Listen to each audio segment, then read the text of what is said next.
When you think of the apex of symphonic writing, especially having to do with melody, we often think of Gustav Mahler.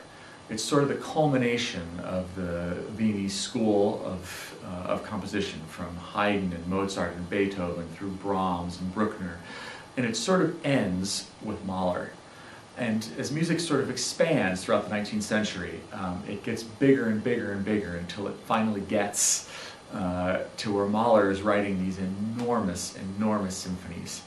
And of the 9 symphonies that he wrote or completed, the Second Symphony is, I think, the most dramatically impactful.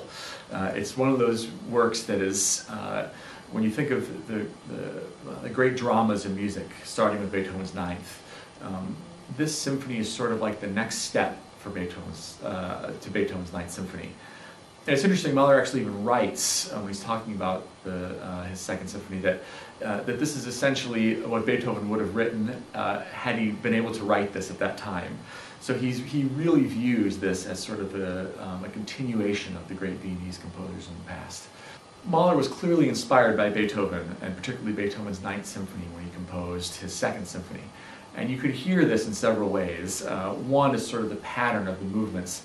So we sort of go from despair to hope at the end, similar to Beethoven's Ninth. And Mahler also believed sort of like Beethoven, kind of the weight of the world was on him.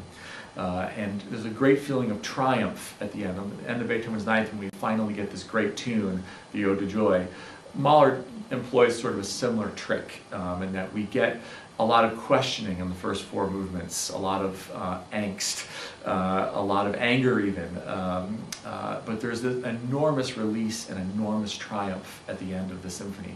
And he does this in a couple different ways. He believed that music can only say so much without the spoken word, and when you exhausted everything you could say by using just instruments, it was necessary to add the voice. And that's what Mahler does. You go all the way through the first 3 movements until the 4th movement, when we finally get just one solo mezzo-soprano voice in a beautifully intimate moment. It's one of his most personal, I think, movements that he wrote in all his repertoire. And Mahler loved song. He never composed an opera, although he was a brilliant conductor of opera. And in a way, I think he was aligning the symphony with opera, so the dramatic content is similar to what you find in an opera. And just like in Beethoven's Ninth at the end, the chorus finally comes in, and they come in with this, what's known as the Resurrection Chorale, which is one of the most beautiful moments in music. Again, you hear it first very, very soft before finally at the end, when everything really just opens up. It's just one of the most amazing, glorious sounds you'll find in any symphony. It's a real treat to be able to perform a Mahler symphony because the forces are just so enormous.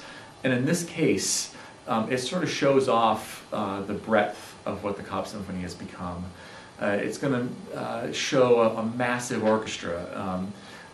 It's going to show off our chorus of over 100 strong. It's going to show off the fact that we can bring in guest artists of the caliber of Magdalena Vore and Jana Young, our 2 singers. The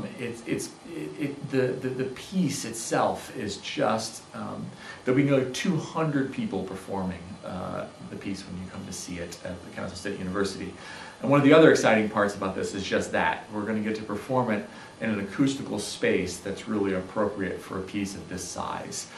It takes an exceptional and rare hall to be able to play a piece the size of the Mahler, and we're lucky to be able to perform it at the Bailey Center at KSU.